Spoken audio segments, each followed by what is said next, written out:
And good evening, everybody, and welcome to Going nuCLEar, full-blown coverage of the land. I'm Ethan Greenberg, and alongside of me is my co-host, Mike Rasinski. We are a part of the Fanatical Elves Network, a subsidiary of Fans First Sports Network. Thank you all for joining us here this evening.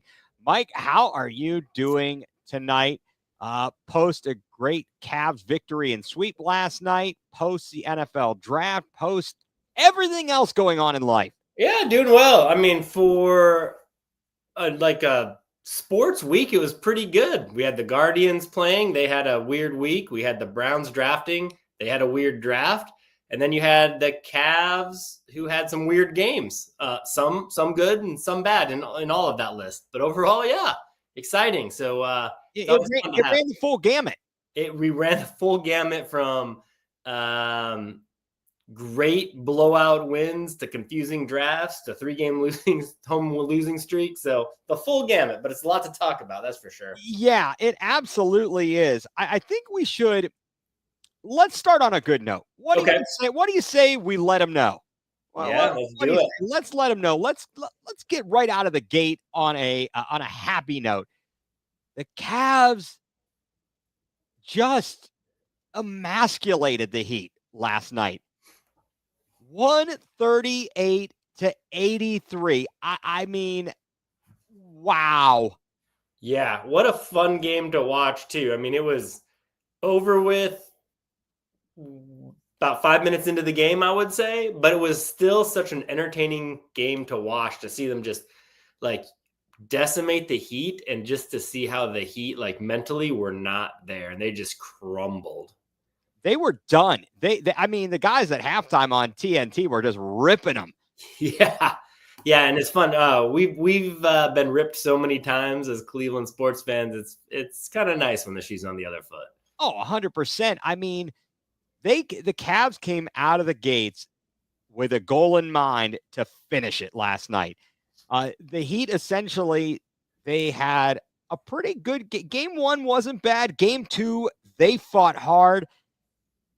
And after that game, I think they had expended every bit of energy they had, and the Cavs broke them.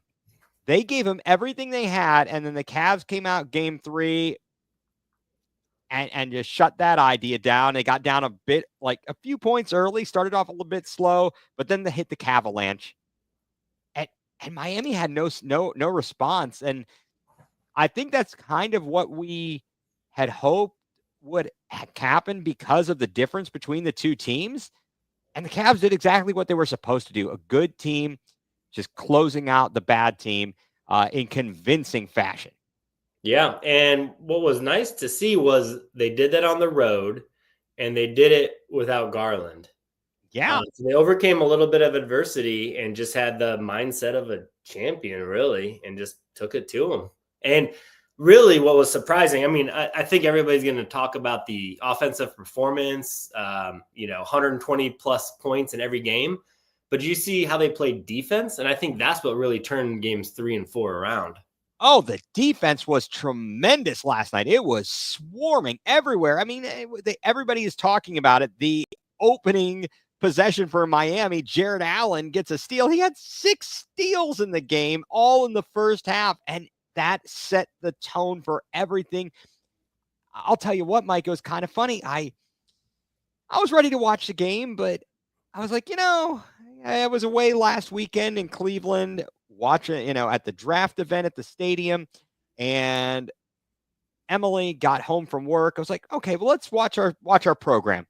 I was like, I'll get back to the game here in a minute, or I was watching something. I don't even remember. And I turn it on. I'm like, huh? What's the score already? I mean, we're in the middle of the first quarter and we're up by 15, 20 points. This was just nuts.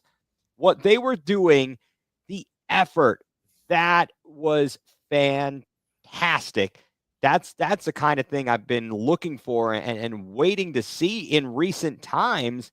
As there was that period there where they hit a bit of a sputter. And we saw that, and it seemed like maybe they were playing with their food, a little bit bored. But this was the team we saw at the beginning of the season that was clobbering opponents. Mm-hmm. And there was no way to stop them, and they did it without Garland. I just Do you think, we had the conversation before the playoffs started that the Cavs were going to have some rest, which I think we, as a team, agreed that was probably a good thing for them when you think about the rest versus rust scenario. I think we can tell that it helped. They were also playing essentially a 10 seed, so there's an inferior opponent to all of this dominance too. So they're going to get to rest again. First game for the next round won't be till Saturday at the earliest. Do you think this rest will help them again? Or thinking like a Cleveland sports fan, as I tend to do sometimes, do you think there will be too much rest and too much overconfidence as they approach a tougher team, knowing just how easily they won these last two games? Oh, wow. That's a great question, Mike. So I thought that crossed my mind last night. I'm like, oh man, what's the deal here? Is this going to hurt us to have so much time in between, even if it is as early as Saturday? That's quite a bit of time off. I am going to say that no. I believe that we've got enough veteran presence on the team to keep things together. And it seems like Kenny Atkinson does such a good job of keeping a level head. And he has such a great approach to keep his team up for the task. And I think they've all got a common goal in mind. They aren't there just to sweep. They aren't there to get past the first round. I feel really good about where they are mentally. And for the Cavs, the rest is needed for Darius Garland. The longer we have to get him right, the better off we'll be. Now, I don't know. I know you're not big onto social media, so you probably haven't seen this, but maybe you've heard this. See, I told you we didn't need Darius Garland in the lineup. We're better without Darius Garland. Who said that? Oh, I read it. I read it on a Cavs fan group on Facebook, and I think I saw it somewhere else, some kind of nonsense. Now, you and I last season, when the Cavs season came to a close, we had a long, hard look at Darius Garland and where he kind of fell in terms of prior Cleveland Cavalier point guards. We looked at Mark Price. We looked at Terrell Brandon, maybe even Andre Miller, I think those were the comparables that we looked at here. And we were not sure what it was going to be like. And this season, he has proved that he is a very valuable asset and he brings a lot to the table. So don't get started and act as if we don't need him, because as much as I love Sam Merrill, even though I want to hide his shoes, I don't think he's quite the player that Darius Garland is when you're talking about that starting five. So I don't know, Mike. I just, what is wrong with people? No, I know. And wasn't Garland in the running for clutch player of the year too? Yes. I mean, you're going to need that when you come to the second, third, championship rounds of the playoffs too. You're going to need somebody to be clutch. And we've been counting on Donovan Mitchell this whole time, but sometimes he has a bad game. You need other people to step up. And Garland has stepped up this year more than anybody else. That's why he was kind of rewarded for it. He didn't win that award, but he was in the running for it. Exactly. And he was key down the stretch in games one and game one for sure. Game two, I know Donovan Mitchell took over in the clutch. We needed to have him, but I know that there's questions about defensive liability with Darius Garland. He is a matchup that is targeted, but he holds his own. He holds his own quite well, and what he brings to the table on the offensive side of the equation is very important. His ability to break down a defender and get to the hoop at will, that's only going to help everybody else around him. Either you're getting to the bucket, you're scoring, you're collecting fouls on opponents, although the refs aren't very good and don't like to call fouls when he gets hit in the face, or you're drawing double teams and you're spraying it out to a wide open shooter. And if the Cavs are shooting this well, going forward, they are going to be very difficult to beat. This was just an amazing series. Mike, did you see the stat that the Cavs with the win set a couple of nice records here?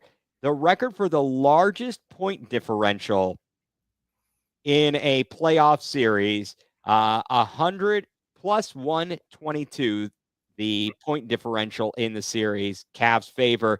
They broke the record set in 2009 by the Nuggets over New Orleans. That was 121 points. 138 points scored last night, a franchise playoff record, and more free fries at McDonald's. That's for two home games. I don't know. Do they count for road games too? Yes, they do. Four straight days of free fries. McDonald's is going broke. I mean, did they make you purchase anything, or do you just get the fries? I'm not up there. It's a bad year to make 120 the benchmark for free fries. They're thinking, nah.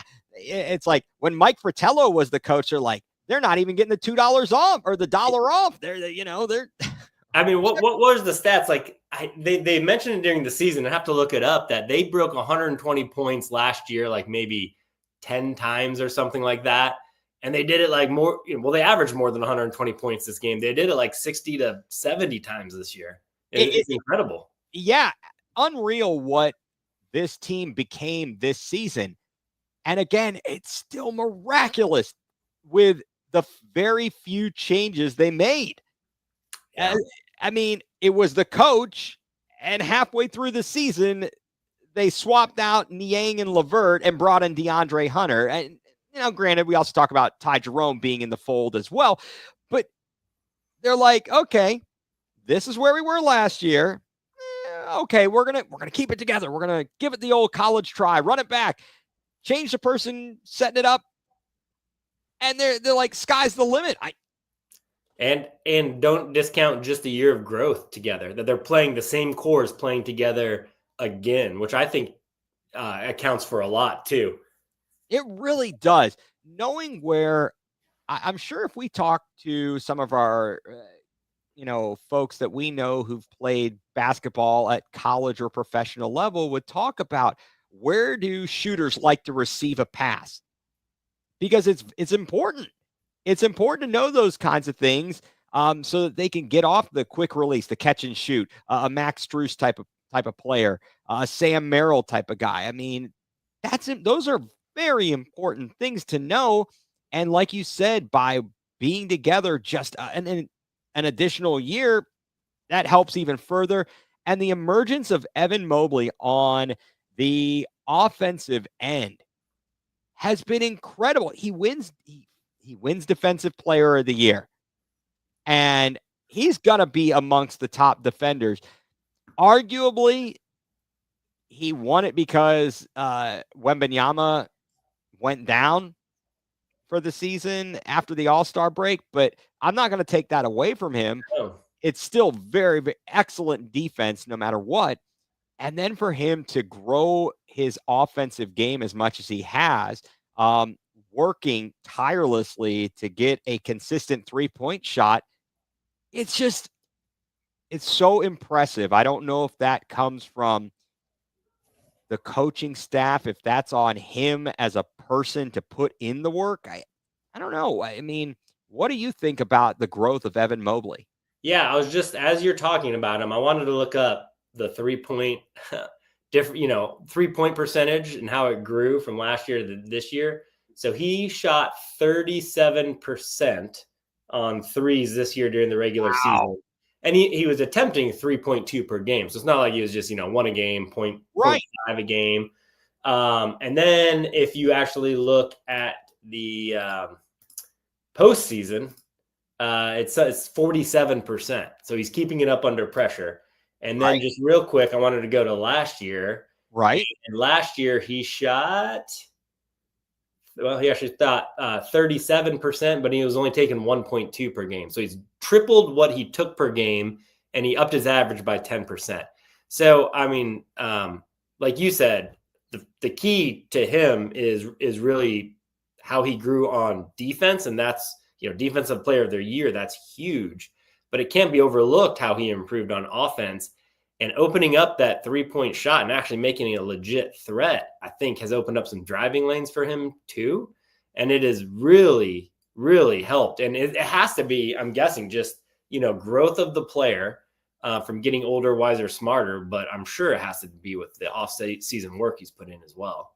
Oh, definitely. I mean, he's not a bad ball handler either. I mean, I wouldn't, I'm not going to say he's Irvin Magic Johnson here or something of that nature, but he does a pretty darn good job handling the rock and being able to make those drives to the basket and the tough moves, whether it's a step through, a Euro step, whatever the case may be.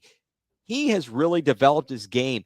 Can you believe how far the NBA has come in terms of what we think about when we think about a power forward or a center back in the 80s and maybe the 90s to what we look at now? Does that just blow your mind? It does. Just how they've become all around players. They're ball handlers now. They're outside shooters. Besides just sitting in the the dunk spot down there and clogging up the lane. So it's amazing how it's changed. It really has, and the fact that the influence of the European style of play has made a big difference. When you start talking about Nikola Jokic, Dirk Nowitzki, and so on and so forth. I mean, there's a bunch of guys, Victor Wembanyama, all these guys who can step out and hit the three. They are not exactly Jokic to an extent. I mean, obviously he's a physical presence. You're not going to get anything cheap on him. But yeah, it's so different than what we saw, growing up with the Patrick Ewings of the world, with even Dikembe Mutombo or Ralph Sampson. Hakeem Olajuwon, those guys, they had great back to the basket post presence, and they could clean up the glass, make some shots. But this is just, the game has changed so much. And watching a guy like Evan Mobley transform before our eyes is quite impressive. Before we leave this too, I did want to point out, it was very nice to see the Thunder. Everybody was talking about how the Thunder crushed the Grizzlies by 51 points in game 1. Like, wow, that is impressive. And I love how the Cavs won up them by winning by 55. Like, that's nice, Thunder. We've got that. Yeah, exactly. No, and you know what? The Thunder, even after Memphis lost Ja Morant, the Thunder had a fight on their hands with the Grizzlies in game 4. And to an extent, I guess even in game 3. In game 3, they were getting destroyed before Morant got hurt. So I think that they are not completely without their issues. I think all the teams in the playoffs have their weaknesses and can have moments where they're beatable. So however, I was thinking about it this afternoon. I'm walking and I'm going, gosh, is anybody in the West going to be able to take down Oklahoma City in a series? And I just don't see, as you see it, you've got the number 2 seed Houston down 3-1 to the Warriors.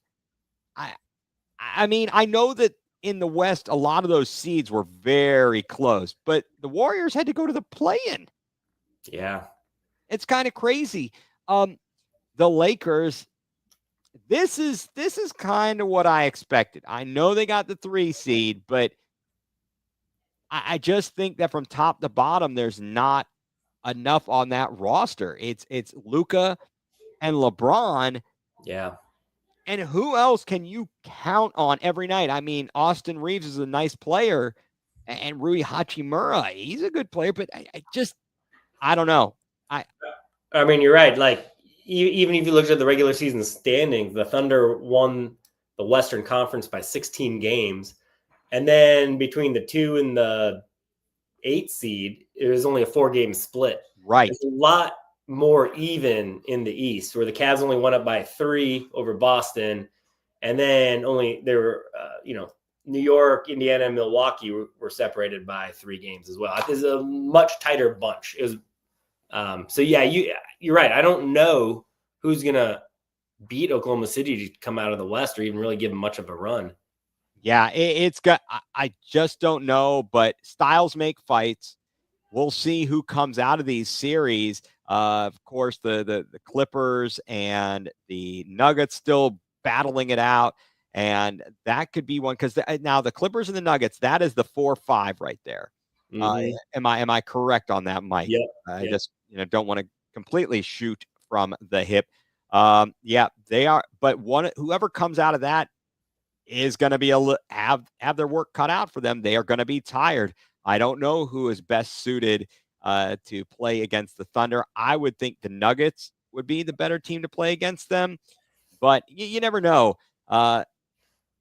At that bottom of the bracket, none of those teams, Lakers, T-Wolves, Rockets, Warriors, none of them, to me, look like a team that could take out Oklahoma City in the conference finals. However, the T-Wolves have had their moments. Now, let's take a beat and look at the East as well. I really want to talk about that Knicks-Pistons series. That has been close.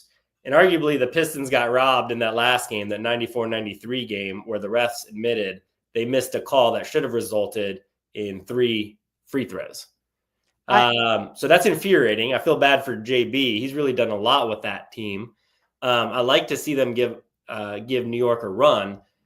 But is it to our benefit to have New York win this series and face Boston, to give Boston more of a run in round 2? To maybe wear them down if we have to eventually face Boston. Yeah. Oh, no, I think you're exactly right. All the credit in the world goes out to JB and what he has done for this Pistons team.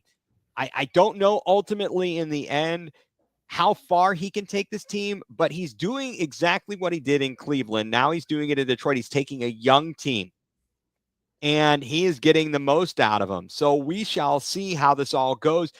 Detroit is giving New York everything they can handle. And the refs, I'm so infuriated by the refs being like, oops. Yeah. Oops. Like, are you kidding me? You can't oops. No. And how do you fix that? How do you fix it? I mean, you almost want to say, all right, well, we screwed up that play. Let's go back on the court, everyone. We're going to start the game with 3 seconds left, and you get free throws. You can't do that, but. Yeah, it's kind of tough because JB, am I correct that it was in that game that JB had used his challenge in the first quarter, midway through the quarter when the Pistons were struggling? I believe that's the game because I was listening to that on my drive home from Ohio. Drive back to Virginia from Ohio. That's a problem. So you have to use your challenges judiciously because you don't want to be. I don't know if he could have challenged in that moment or not. I'm not sure how that all works. I should know more, but I kind of just. It's too much. The nice thing is you don't have to know more because we have the Cavs and they 1-4. That's what you got to care about. So exactly. Now talk about challenges. Was that not adding insult to injury? The Cavs are destroying Miami last night, and Ty Jerome gets whistled for a foul, and he does the thing. He tells Kenny to challenge it. Boom, they challenge it. Ultimately Miami still had the ball, but it was like. Yeah, I don't care. We're going to challenge that. That's just backing your player. He's like, he didn't even look at the review or his assistant coaches. He's like, yeah, just do it. Yeah, that's just backing your player. I love it. It was. And the meme going around from game 2 where they made the horrific call and whoever they said was out of bounds, wasn't out of bounds. And Kenny turns to him and he's like, yeah, that was great. and that's just amazing. Could you imagine if that was a baseball umpire? They would have thrown him out. Right. Yeah, they'd have thrown him out for dissent. Right. That was just amazing. And speaking of Ty Jerome, he has, again, I don't know if I feel as a homer, he got snubbed for 6th man of the year. But does that help in a way for his future and possibility of him staying in Cleveland, not getting that award. Yeah, and without getting the bonus that comes with that award, does that keep the Cavs under these tax aprons too? That I don't know. It'll be interesting to see when everything's said and done at the end of the season to see if we are above or below that. And yeah, I wonder if that lowers his value a little bit for next year. I don't know if that will really have a standing or not, but yeah. And what was up with Hunter not even being in the running? I didn't understand that. I'm not certain about that. I didn't look at the final vote tally to see if he was on that. Did you look at it, Mike? Or I just saw he wasn't in the top three, and then right? And three, yeah. I kind of may get that he had a mixture of the starts and the starting and being sixth man. It was going to be tough, but he's still my sixth man. They're both they're sixth men of the year. Yeah. And you know what? Going back to the having them come off the bench is amazing. The chemistry they have. The other, I'm gonna full circle this back. The other bonus of having Garland start is that you can also have a Merrill come off the bench too, and just add to the versatility that our bench has. That not that it limited us these last two games, but to have that extra weapon come off the bench is just amazing with those two great players. Oh yeah, and Sam's got to make his shots, of course. So there's going to be times he's not exactly he's not a full-on defensive liability, but that's not a strength of his. Yeah, he tries. He really tries, Mike. I know. Yeah. Yeah, I don't know, but I think I'm going to live in the moment though and enjoy it. Okay. Sorry, I'm just gonna interrupt you there because I found the vote totals. Okay, what you got? End of the year, and then I will let you continue your thoughts. But Hunter actually did finish fourth. Okay. Both Jerome and Hunter got 2 first place votes. Jerome got 91 total points, and Hunter got 33. So if you combine the two of them, did they have more points than the first place winner? No. So they would have had 124. And Pritchard won with 454, so it wasn't even close. They wouldn't even come in second. Beasley from Detroit had 279. All right, whatever. Yeah, whatever. Well, I mean, we'll wait and see what's up next for the Cavs. Pacers and Bucks battling in Game 5. The Bucks they're fighting with everything they've got, losing Damian Lillard for the season, and who knows if he's even going to be able to play at any point next season with a torn Achilles. Yeah, that's tough. Are you smiling? Because I think you're smiling. You might be smiling. No, I never cheer for injuries. No. We don't cheer for injuries in Cleveland. I don't know what you're talking about. No, I mean that's really difficult. And they are fighting hard with the Pacers. It would be nice if maybe the Bucks could steal one tonight, at least extend this one more game and make it more difficult for the Pacers. We certainly got to see a lot of the Pacers. We got to see them in the last 2 games. What was it? The last 2 out of the last 3 games of the season. We saw them. Right, yep. And the last game was essentially a B squad versus a B squad. Right. And even in the first of those 2 matchups, we only played our starters for in like the first half and for a very limited amount of time. And we were killing them. We were kicking their butt. And this, I mean, wow. I stand corrected. That last game wasn't a B versus B squad. It was our B squad versus their A squad, and it was still close. It went into overtime, right? It went into double overtime. Yeah. So, we had that game wrapped. There was no way but the fact that they were hanging with them really says a lot about the Cavs, and I am looking forward to whomever the next opponent is, or whenever it is. It certainly does look like it should be the Pacers, unless they have an epic collapse. That would be crazy. Got a tight one in both games. End of the third, 75 apiece between the Pacers and the Bucks, and the Knicks and Pistons in the first quarter. I got Pistons showing a 15-14 advantage from Madison Square Garden. That series has been fantastic. very competitive. Mhm. Love that here. So, okay, well, that's enough for the Cavs. Let's take a timeout here to give a word from our sponsors. You are tuned in to Going nuCLEar, full-blown coverage of the land.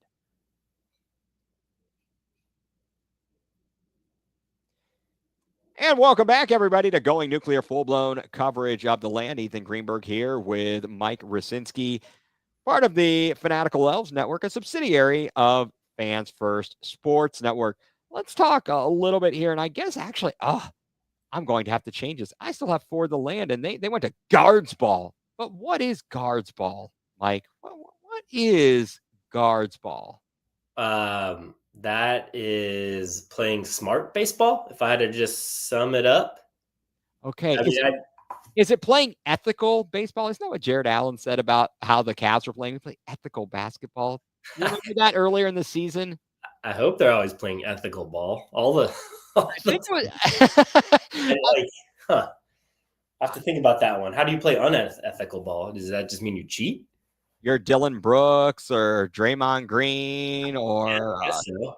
I don't know, but yeah, Guardians they started the homestand taking 2 out of 3 from New York, and they were they were looking pretty good, but things have taken a bit of a turn here the past couple of games against Boston on Sunday. They got just cremated.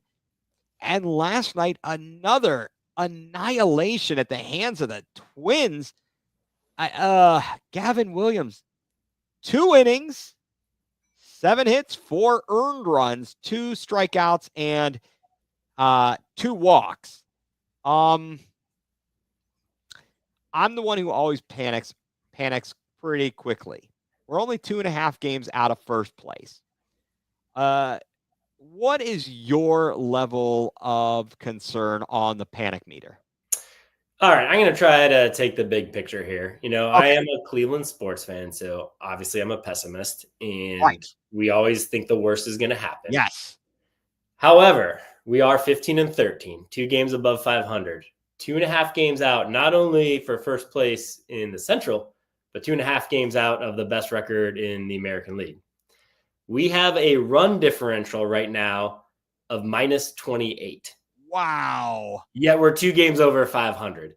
So to me, that says we get blown out a lot, as evidenced by the last 2 games, but we know how to win close games, which hopefully will come, help us later in the season where that becomes really important. I think overall our starting pitching is better and more sorted out than last year. We have a couple pitchers that will be hopefully, fingers crossed, coming off the injured reserve list, halfway through the year.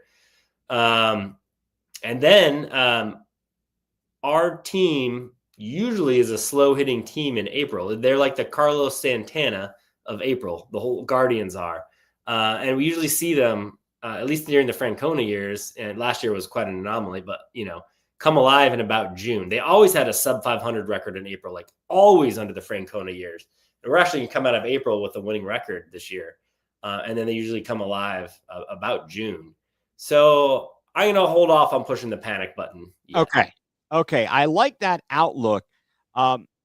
We talked about it a bit briefly earlier, but they are playing uncharacteristic to what we have grown accustomed to over the past few years. Last season under Vogt and previously under Terry Francona, the defense has been shaky. Base running has not been great. There's a lot of cracks in the armor. There's a lot of cracks in the armor right now. But I don't even know. Let's start at the back end. So Emmanuel Clase has not looked himself, and the past couple of save opportunities have gone to Cade Smith. I know the other day, Cade Smith, I think it was the second win against the Yankees. Cade Smith did close it out, but Clase came in and pitched a scoreless inning. So I guess just from your perspective, do you think that's one of those things where Clase could work his way back into the closer role? Would that be the best case scenario? Yeah, and he did have a sore shoulder, he said he admitted too. And I just wonder how long he's had that and if that's affected him. I mean, you never know with those kind of injuries.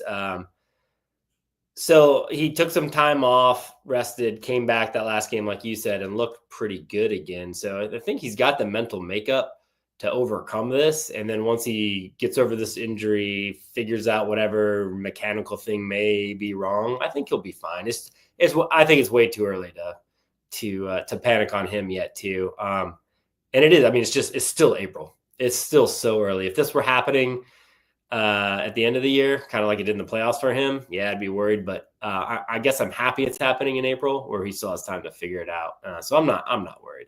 It's nice taking the glasses half full approach. I appreciate that. That's always good.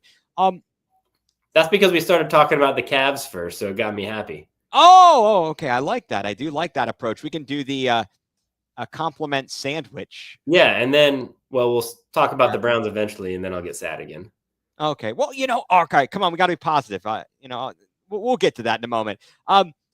So Dr. Sticks cleared waivers and accepted an assignment and didn't get picked up. He's accepted an assignment to Columbus. How much of a boost would it be if they could get him right? Do you even think that is possible? So here's my question for you. Do you think it is mental because he's still throwing hard, but he can't get it? He's walking way too many people and letting, giving up the long ball, just like it. So he's throwing it right down the middle of the plate and they're hammering it. So how much is mental and how much is he decided not to have surgery on his elbow? And is that still bothering him? Can he go back and now have surgery, or is it too late for that? I don't know. I think we talked about it before. I feel like it started out as physical and it then morphed into the mental. He was trying to overcompensate for whatever the injuries and physical issues were. He was having a difficult time with that. Things aren't going right, and now he's all in his head. He stopped being the player, the pitcher that exploded onto the scene a few years ago. He doesn't appear to be having fun, and it's showing. He's just not. He's laboring. He is laboring out there, and you hate to see that. You really do. I'm just hoping that another chance at the bite of the apple. If he goes down to Columbus and gives it a go, it would be an amazing story if he could find it. He needs a chance to pitch on the regular.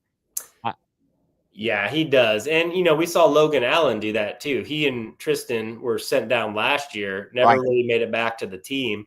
Logan Allen obviously started this year in the starting lineup, and he turned it around. He figured it out. And remember, Dr. Sticks is still young. His debut was in 2020, I think, during the COVID year. Right. So he's been pitching for 4 years now, 5 years. So he's still young. He's still got time to figure it out. Maybe we just use him in the bullpen. I know they tried that at the beginning of this year and it didn't work out great, but maybe that's the role that he's going to be better fit at, where he just has to face the lineup once. He's not the long reliever. He's just a short, 1 inning reliever. And you get value out of that. Oh, definitely. Anything they can get to help stretch out this pitching. We just seem to have this issue with a problem with our pitchers making it through 6 innings and even getting into the 7th. It's kind of ridiculous. I think we're allergic to it, maybe. Yeah. I don't know what else to say about that. All right. Big Christmas is all giving us all a giant lump of coal. Yeah. I mean, is this another SpongeBob where he had one great year, memorable moments, game-winning home runs, but that's all he has? I mean, Nolan Jones is kind of the same way right now. Our right field is a mess. It is. Do we bring up Will Brennan? Yes. Give me Will Brennan, please. Please, just give me someone who can hit 250. Can you hit 250? This is crazy. Watching John Kenzie go up there and just flail away because he's not seeing enough pitches. He's not playing every day is just frustrating.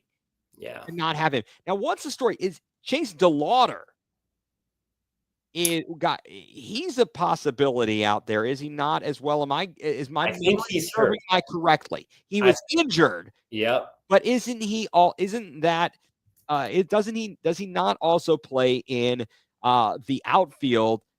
And if so, he's a very intriguing prospect. He is the future right fielder for the Guardians if he can stay healthy. He's had multiple injuries, which is why he's never made it up. But he's the Cleveland's number 2 prospect and number 36 overall, according to MLB Pipeline. So Okay. it's all there. It says he underwent core muscle surgery in March. Right. And it said the injury will sideline him to start the season. And it's an 8 to 12 week recovery period. So I'm just reading an old article from March. Right. I don't know, 8 to 12 weeks, or we're probably getting close to that. So maybe in the middle of the season, he could come up, I would imagine. It can't hurt. We've got to do something because watching Jones and Noel try to hit is, I don't know. I want to poke my eyes out. Well, if we're going to talk about prospects getting injured too, did you see Juan Brito suffered an injury and he is out for a little while? Ooh, I had not seen that. I don't know. I mean, would it not be crazy if Juan Brito has little injuries here and there, and then ultimately Bazana just leapfrogs him? It could happen. And do you see the possibility of Bazana eventually making a leap, making the jump, and Arias getting moved over to short and Rocchio? I could also see that too. Rocchio is infuriating. Yeah. Is he the worst base runner we've seen on this side of Lake Erie since Manny Ramirez? I mean, base running, fielding. He's supposed to be like a Golden Glover or something, and he's terrible. Yeah. It's frustrating. Maybe we could have Juan Brito, and maybe he could play shortstop. I don't know. Please. I'm losing faith in the guy, and Lane Thomas has turned back into Lame Thomas. Well, who we could get? Miles Straw, because you know how he's doing for the Blue Jays. He's hitting 326. Is that for their high A affiliate? No, that's for the Blue Jays, with a home run and 3 RBIs. Oh, come on! How many plate appearances has he had, Mike? Like 3? So 43. Oh, a whopping 43 plate appearances. It is their other center fielder. Let's see, Nathan Lukes. So he's essentially splitting time, has 36 plate appearances. So he's playing half. He's platooning, and he's hitting 326. I don't know. Just thought I'd bring that up to I don't know why. Just to make it feel worse. You're gonna poke the bear. Okay, wait. Who's we're gonna pick up Quattro. I wonder where he's at. I don't know. I don't. He's in the same aisle as Hinkle McCrinkleberry. Yeah, he is. So just kind of one other quick note on the Guardians as they are sitting apparently still in a rain delay. That was some messed up stuff on Sunday. That fan that got ejected for heckling Jarren Duran of the Red Sox. Did you see that, Mike? And how disgusting is that? Yeah, it is. And the only thing that gave me hope is, the article I read said that other fans around the area were chastising the fan, and hopefully it seemed like it was just one really bad apple, and everybody else recognized that, and sounds like security and everybody took care of it. But yeah, that's absolutely awful. It's horrific. This guy comes out and speaks about this issue, this mental health issue, and then this clown, I don't know whether he was drunk, whether he wasn't drunk. It's not acceptable. Yeah, it's terrible behavior, and I don't know. That's where you really cross the line from a good-natured heckling. Hey, better swing, better, or you stink. Yeah. There's a big difference between that and what apparently this clown did. Not good stuff there. Okay. Well, Guardians in a rain delay with the Twins. So let's move on here. Let's talk about our favorite, the Cleveland Clowns. And hey, is it Tyroyle Smoochie Wallace? Yes, I think that was going to be our next best available player on the board had we not moved up to get Shedeur Sanders in the 5th round. So what? Wow. That was great. The NFL draft for the Browns, what a ride as we had the major lead up to it last Thursday night. We all knew that Cam Ward was going 1 to Tennessee. Everything that Andrew Berry came out and said suggested that he was looking to go to Travis Hunter. Was he just playing poker? Well, sorry, I didn't mean to interrupt, but I just wanted to answer that question straight up. Yes, he was playing poker because it sounds like they had this trade lined up on April 7th, and it was contingent on Cam Ward being drafted first. And if that happened, then the trade was going to happen. So, yes, he was talking him up for that reason. Yeah, I mean, he did a beautiful job. You can be upset with him at some of the picks he makes and the organization makes, but he got a heck of a deal with Jacksonville, to be quite honest. Now, so are you a fan of that trade? We'll start with that. I think we need all to. Right. So, thankfully, you're not on social media, so you didn't see my in-stadium meltdown and rant at the moment that the trade was made, as it was announced. And it was definitely it wasn't a smattering of boos, it was a lot of boos at the stadium. Really? when they made the trade. Okay. Now, they cheered when the pick was when they got Mason Graham, but when they traded, it was not fun. Was this before we knew what we got for the trade? Or I think it all came up because basically what they did is they put it up on the scoreboard and a couple other screens. So we were watching the I don't know if it was on the NFL Network feed or the ESPN feed. I think it was on the ESPN or ABC feed. So it showed what we got. I mean, they said the trade and then we found out, but people still, everybody had talked themselves into Travis Hunter. I know I was like, all right, let's go. We can't score. We need someone on offense. Get this guy. He can do it. So I was ticked. And everybody was talking already. And all the people on social media, the reporters for the Browns, etc., all were pointing to the fact that all day long that this might happen. And that they were probably going to beef up or aim at the trenches. So ultimately, I think the pick when they made the Mason Graham selection, I had enough time to calm down, and I was okay with it. To get next year's first round pick from Jacksonville, that could be a game changer in many ways. If things go really well this season and the Browns think they have a quarterback for the future and don't have to use a high draft pick on a quarterback next year, they can get 2 game changers. Who knows what Jacksonville's going to be? Who knows what the Browns are going to be? They both could stink. So now we have to root against Jacksonville every single week. Yep, and I looked it up right before he came on. Jacksonville has the 23rd hardest schedule, which means it's pretty easy. The Browns have the 13th hardest schedule, and this is just based off of win percentage from last year for their right. 25. But that's only because Jacksonville plays in a really, really bad division. Yeah, it's just crazy. So ultimately, I'm okay with the pick. I think he's going to be solid.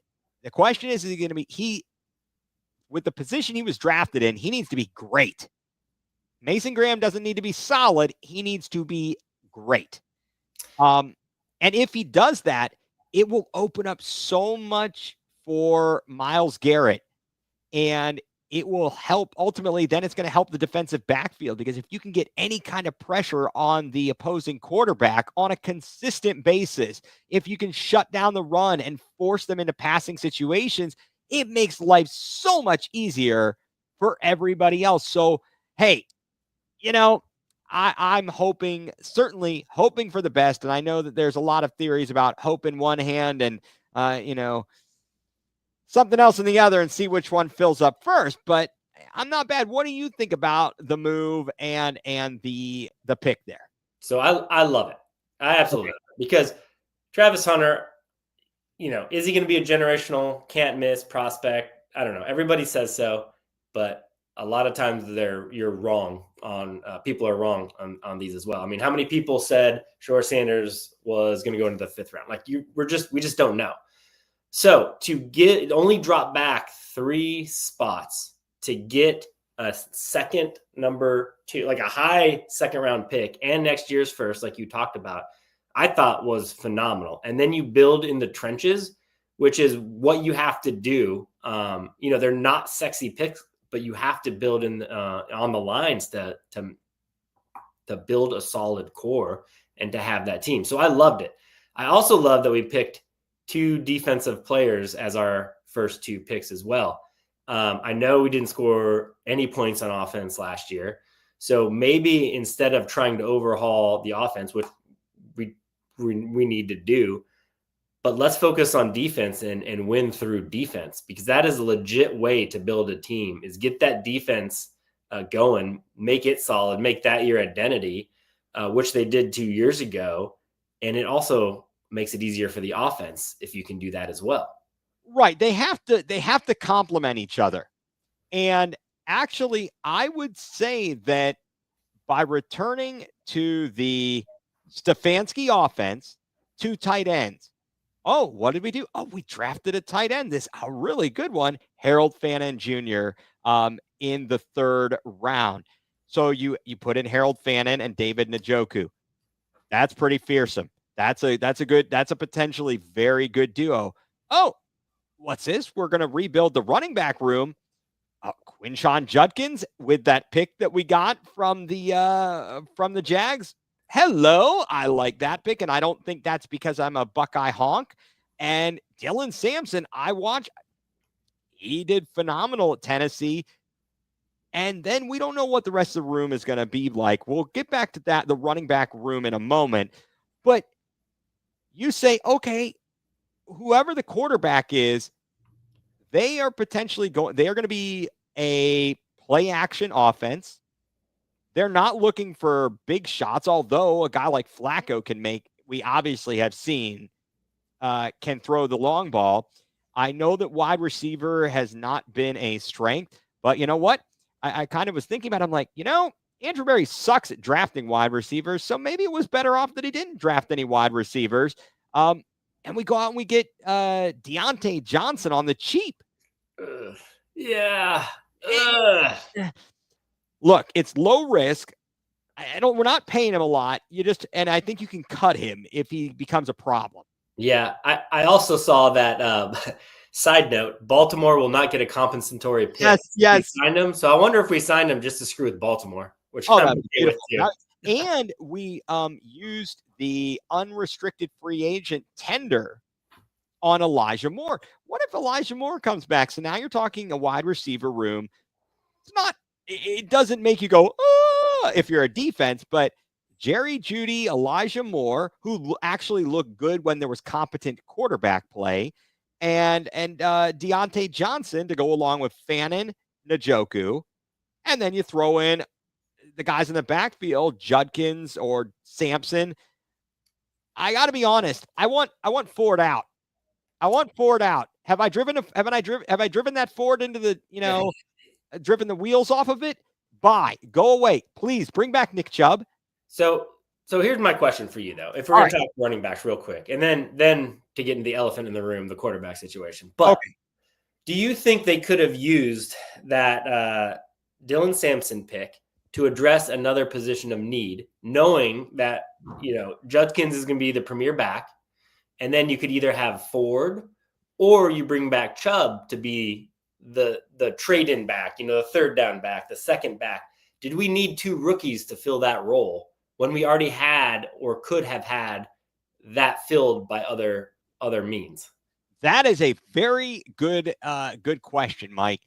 And I think that getting a talent like Dylan Sampson that late is really helpful towards building the offensive identity we want to have. You can bring back Chubb as like as a short yardage back. Injuries happen all the time. I say if there's any value in Jerome Ford, since he's on a rookie contract, or get rid of Pierre Strong. Yeah. I don't need either of those guys. I like the fact that if we can build up the running game, even think about how Chubb and Hunt did in 2020. They did fantastic together.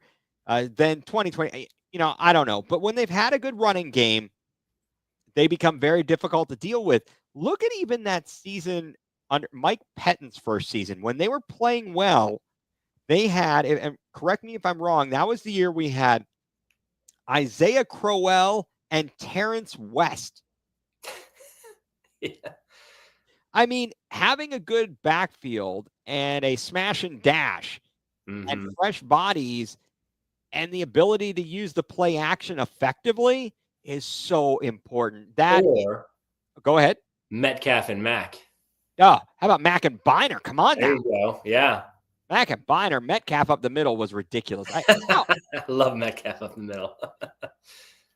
Isn't that strange though? Bill Belichick is running Metcalf up at the middle, and we're ready to lynch the guy. And then when he goes to New England after all this happens, and then he's winning Super Bowls, it's like people seem to forget that we were ticked off with that guy. I didn't forget. He runs Bernie out of town for diminishing physical skills and gives us stupid Vinny Testaverde. No, I didn't. I don't think most Cleveland fans forgot. I don't know. Okay, so let's talk about the here we go. Bring back Peyton Hillis. That would have been Cam Scatabo or Scatabo. Yeah. But I loved Hillis. We can make any running back in Cleveland. We got him on the Madden cover, for crying out loud. That's right. We got him on the Madden cover. And then, but I was like, who is this Carson Schwessinger guy? Yeah, but apparently he was the number 2 linebacker, and there was a big drop off afterwards, according to the analysts. Who knows? Yeah, I guess so. All right, let's talk about this quarterback room that we've assembled now.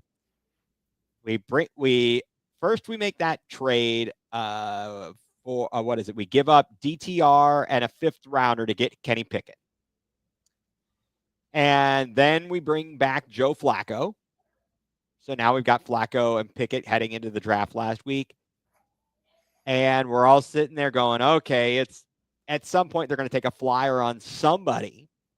It's, because we didn't go the first round, the second round's gone by. At that point, I mean, you knew Cam Ward was off. And then the Giants trading up to take Jackson Dart. Shocked. Just shocked. Then the Saints take Shuck. And I mean, the number of options and teams looking for a quarterback is dwindling at this point. And Shador is still sitting there, hanging out, just hanging out. And the Browns draft Dylan Gabriel? I like his results since he was in college for about 20 years, but I got some concerns. I've kind of been scarred by short quarterbacks. Yeah. My initial thought, after I looked him up and had to say, who is this guy again? Was, did we just draft another DTR? It seems like they drafted a backup quarterback who has a lot of experience in college, and is just like a solid, good stat, solid player, but does not have a high ceiling, which was what DTR was. Right. Or how about other guys under regimes for the Browns? Cody Kessler, Colt McCoy. Yeah. I mean, these were guys that played a lot, but you don't their ceiling, you're not looking at it like that. Will he be a Russell Wilson or not so much? And if you made this trade with Jacksonville and your strategy is to try to get a quarterback next year, right, then why do you use a 3rd-round pick for a backup quarterback, essentially? That was the head-scratching part. Yeah, it didn't make sense. So, okay. So I'm already going to bed Friday night, kind of just wondering, what did we just do? Shocking at that point. But Friday night ends, and as Factory of Sadness says, we don't need another DTR. No, we don't. So I'm going to get around to that. Hold that thought on DTR and 5th-round picks. So I'm sitting there. This was great. I was at the Bojangles out in Belden Village, and all of a sudden I'm seeing this stuff on social media. We're making a trade. We're getting Sanders. I'm like, whoa. My reaction is I'm excited by that. I know that there are some issues, and I'm thinking this might be a steal. It's everybody was talking about him being a top 10, a 1st-rounder or 2nd-round talent. We're getting him in the 5th. So I guess, and then it was kind of funny in the old Bojangles. All of a sudden, people in the kitchen start screaming because they're getting the news. It was kind of funny that reaction went. And there were a couple people I actually was talking to some folks in the restaurant, and it was a mixed bag. Mixed bag a lot, about bringing in a guy like Samson, or about in Sanders. I guess, what's your first thought with the Browns going after him in the 5th round? I was excited. Most 5th-rounders don't make it, and this is a 5th-round pick that's got a high ceiling compared to Gabriel. Do you remember when we were talking about the draft back in like January, February, when there was a serious debate as to whether the Browns should pick Sanders at number 2? Yes. And then he falls all the way to 140, 6 or whatever it was? 134. Yeah. So to get him just because that is a great deal, I completely support. I'm okay with giving up those last 2 picks for that. Yep. But my question remains, what is our strategy at quarterback? Aha. That is also an excellent question there, sir. All right. Here are my thoughts over the past couple of days digesting this all. So we've got 4 quarterbacks in the room who are healthy. There's this other guy who shall remain, we shall not speak of, who is essentially gone. We don't even have to forget that clown. Okay. You can't hide a guy on a practice squad. If you want him to make it to the practice squad, you've got to cut him and hope they clear waivers. AB ain't cutting either Gabriel or Sanders.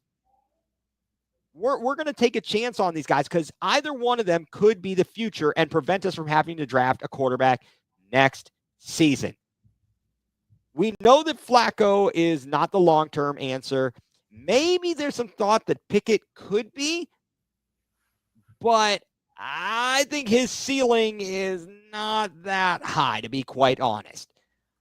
So my guess is this, and you tell me, I want to know your thoughts on this as well. My thought is that Pickett does have some value. I think he could be trade bait. Somebody's going to have a quarterback go down, and we could float him out there. If we only gave up a 5th rounder, and DTR, so it was basically like, here's some magic beans. We'll take this guy in return. So does that mean you have to keep all 4 on your active roster, at least for a few weeks until that quarterback theoretically gets injured? Yeah, potentially. It's a possibility. Or you might have to do what they did last year with Snoop Huntley. Mm-hmm. We cut him. And the year before, they traded Dobbs. What would they have to get in return to make it worth it? Would it have to at least be a 5th-round pick to recoup what we gave up to get him? Or would it really have to be like a 4th-round pick to say we got more for him than we gave up? AB has a history of being able to maneuver and get something more back than we gave up, than we initially gave up. Look at the Amari Cooper deal. I mean, he's done pretty well with coming away on the good, looking good on some of these moves. I would say even if we got a 5th-round pick back for him, I'm not going to be upset. I'm like, all right, great, good, go, wonderful. I just don't see it. All right, let me do a little game with you here, okay? All right. These are all senior year college stats, okay? All right. Player A, 67% completion percentage, 4,300 yards, 42 touchdowns, 7 interceptions. All right, see if you remember that. Okay. Player B, 74% completion percentage, 4,100 yards, 37 TDs, 10 interceptions. All right. Player C, 73% completion percentage, 3,800 yards, 30 TDs, 6 interceptions. Who would you draft given those stats? So the highest percentage, player C has 73%. Yep. Player B had 74. Okay. Player A had 4,300, B 4,100, C 3,800. And then what were the touchdown ratio? 30 and 6 was the C.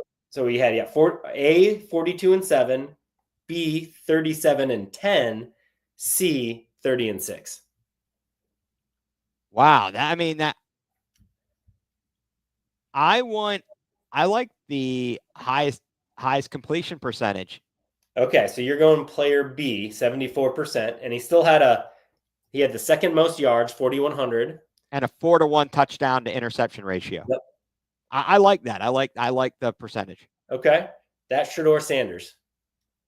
All right, who would you draft second? You have now player A, 67%, player C, 72%. Player A, 4,300 yards, player B, 3,800 yards, player A, 42 and 7, player C, 30 and 6. A. That's Kenny Pickett, which means C is Dylan Gabriel. So you went Sanders, Pickett, Gabriel if you just go with their senior year of college stats. Wow. I know there's more to it than that. But it's a very interesting exercise. Yeah. It's a very interesting exercise. Okay, wait. And then there's that. We're going didn't take Howard. He's going to be Big Ben 2.0 against us. Okay, I think that's just our Cleveland PTSD. Yes. We all know we should have drafted him back whatever year that was in the first round. Yeah, I mean the Big Ben thing, but the Will Howard comparison, I think that's our PTSD of Pittsburgh. Well, first of all, they're just a better organization. Let's not lie. They're a better organization, and they pick guys and have success with them because they've had a winning culture. And they've picked Ohio State guys, and they've all looked great. They've picked guys that played at Kent State, or he was undrafted. I mean, look at Harrison. Yeah. I mean, they just know what they're doing. So I'm not upset that we didn't get Will Howard. I thought about it at some point. I thought, oh, he could be a late rounder, whatever. And that's crazy. Pittsburgh's they've got to have something lined up with either Rodgers or potentially Kirk Cousins, because there's no way they're going into the season with Mason Rudolph and Will Howard as their quarterback room.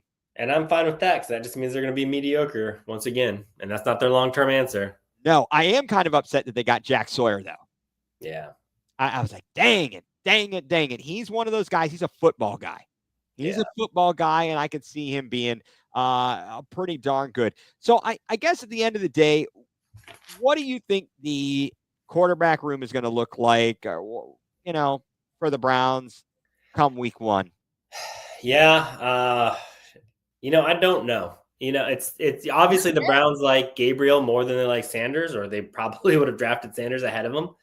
they like Pickett because they actually gave up some assets to get him. I think Flacco is just an insurance pick. So I mean, I like your theory of keep those three and then or maybe even trade Pickett, and you could keep Flacco as the the mentor for those other two. I mean, to me that sounds legit.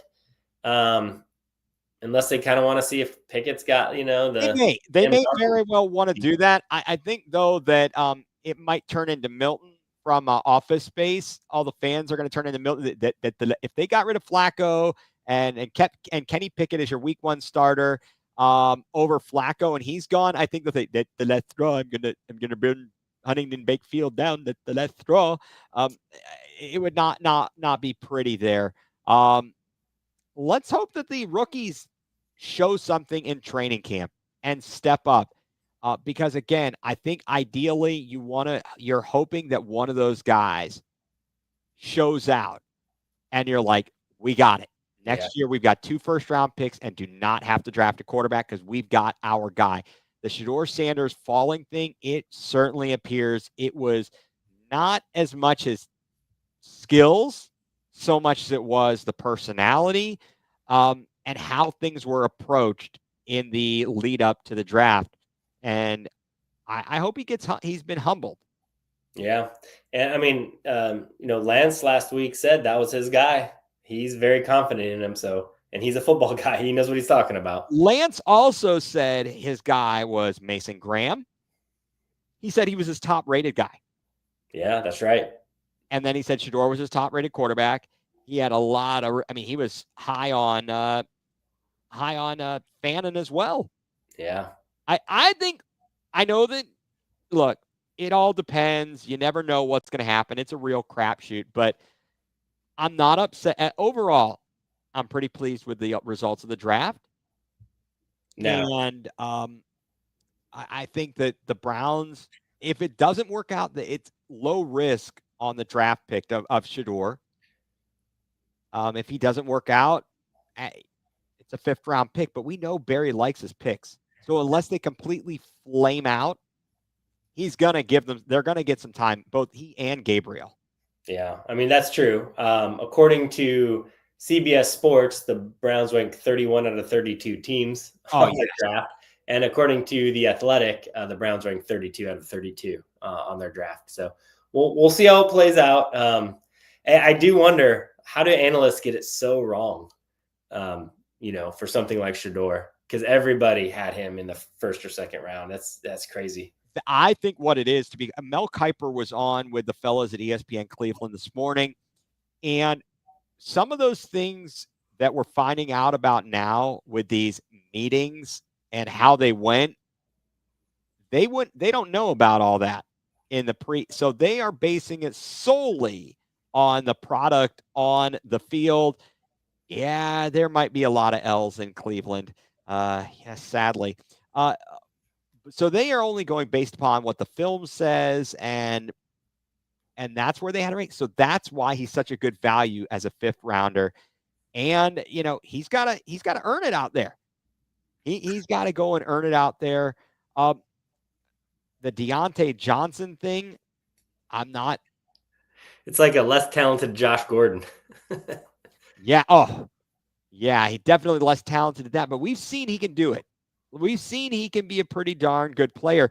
Although this was pointed out on a show I was listening to this afternoon, when he was playing with Kenny Pickett, I think they said he had 0 touchdowns with Kenny Pickett. Like 100 catches, but zero touchdowns.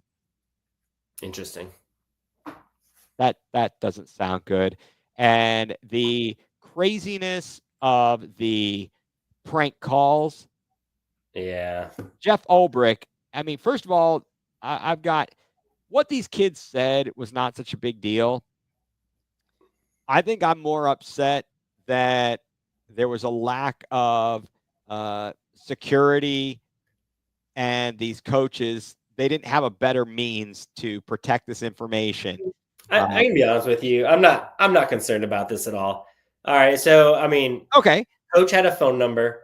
He left the phone number open at his home, and his juvenile son, juvenile in actions, not in age, took it and did a stupid thing. It was kind of an innocent prank, although it ruined, a very special moment for somebody else. But who as a 21-year-old hasn't done something stupid? He at least owned up to it. Seemed like he gave a sincere apology, realized what he had done. So I am not too worried about it. But don't you think that the NFL should do something a little bit more to protect information? That's what I'm saying. You're right. It ultimately, the act itself, not a huge deal. It's stupid. It's a stupid prank, and that's fine. It really didn't hurt anybody. I mean, I guess it happened to multiple players.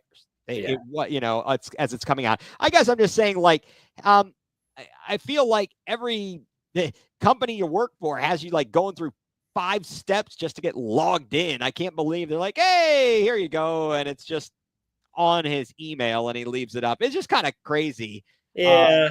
I mean, that's all. I mean, yeah, I don't know. I don't know if I'd do anything. I mean, it was a coach that had it. And it's almost like, somebody that gets hacked for clicking on, a phishing link or something like that. It's true. The protocols are set up, but if somebody does something stupid, like leaves, and it's not even, I don't even think he did anything that blatantly stupid. It was in his house and he just left his computer or his phone open and a family member saw it. Should Jeff Ulbrich ground his son? Yes. Okay. All right. At least I think we get, that's a fair punishment. Yeah. I think that's fair. He should get a spanking. We'll go with that. All right. That's crazy. So, Mike, there's been a lot that's gone on. Why don't you tell everybody what has you going nuclear this week? Okay, I've done this. I've used this topic before, but because it actually came up in a major athletic article, and I like the Athletic, if you can't tell. Just today, I'm going to bring it up again because they bring up a great point, and this has to do with baseball's payroll. And their point is that the series this week between the Dodgers, who have a $476 million payroll, and the Marlins, who have a $69 million payroll, is the biggest gap in any sport, in any professional sport between two different franchises. And it just highlights how absolutely absurd it is that baseball does not have any type of salary cap, that a team can spend over $300 million more than another team. And how do you expect them to compete? And the sad part is that this collective bargaining agreement is going to run out, I believe, after next year, after the 26th season. And this is going to be a major point of contention, and the fans are going to suffer with, I am sure, a lockout. So I am just going nuclear over the state of where baseball finds itself right now, and then how we're going to suffer because it'll be resolved with a lockout and a strike, I'm sure, and that's going to affect the fans. Hey, the fans lose all the time. Fans lose all the time. I really, yeah, it's ridiculous. It's just ridiculous that we've gotten to this point. I just don't see how they can maintain that this is okay for the game to allow it to be this way. I don't get it. Yeah, that's frustrating. Well, I'm going to go a little bit more lighthearted here, Mike, about things that have me going nuclear. So last week in my travels, I got to eat at some good places I hadn't been. I got to go to, Michael Simon's barbecue place, got to go to Mabel's for the first time. I was pretty solid. I've had good barbecue. I've had a brisket sandwich just as good at like Mission Barbecue, to be quite honest. It was good, but it was like, nothing too special about it. I got to go to Luigi's. Had a great time there. Got to meet a fellow member of the Fanatical Elves. Got to meet up with her, Sherry, and then also our friend of show and my good friend Megan Donovan. Had a great dinner and got to hang with the people at the stadium too. So I want to thank John Suchan as well as Lou Marconi and Sherry and her partner Matt. They were there, so it was fantastic to meet some other people. But went to a favorite restaurant in Canton, and I don't know if the server was just not on top of her game or what. But what has me going nuclear is when you're ordering something and there's a question about, oh, do you want such and such? Or you ask about it and you get it and you're like, okay, great. In this instance, it was like a sauce with fried mushrooms. Now, at no point did said server mention, oh, there's a charge for this, and give you the option as to whether you wanted that or not. And then you just get it on the bill. And we're talking about like a small dipping cup of marinara sauce for a large, nice bowl of fried mushrooms. And I think I hadn't ordered it, but I mean, I'm just relaying this. And there's a cost to it, like $1, more than $1 for this little thing. So what has me going nuCLEar is, look, you got to let people know when there's a charge for something. If they ask about it, you say, you got to be on top of your game, and not say, oops, surprise, this was an extra charge. That's really bad there. So people not doing their job. There it is again. Why is it I always come back to somebody not doing their job right? Yeah. Well, hopefully it's isolated to the waitresses in Canton and not Andrew Berry. Oh man. Hi-yo. Well, all right, man. That's going to do a wrap for us here. Cavs second round will start. We'll have more information on that here in a few days, I guess. I don't know what's going on here in the scores. We've got Bucks in overtime. I'm looking at it right now. They are leading by 2 with 17.1 seconds left to go. Halftime, a 1-point game between the Knicks and the Pistons. Let's go Bucks. Let's lengthen it out. One more. Wait a second. It would be Papa Bear's Pizza Oven. And let's see. And then also, yes, there it is as well. That topic when they ask you, oh, would you like onions and mushrooms with your steak? Like, hey, you in the upsell over there. What's a big idea? Sure, that sounds delicious. Oh, that'll cost extra. Oh. Anyway, I digress there. So, all right. So, Mike, thank you very much as always. Always a pleasure. All right. So, for Mike Rasinski, I'm Ethan Greenberg. And until next time, you've been tuned in to Going nuCLEar, full-blown coverage of the land.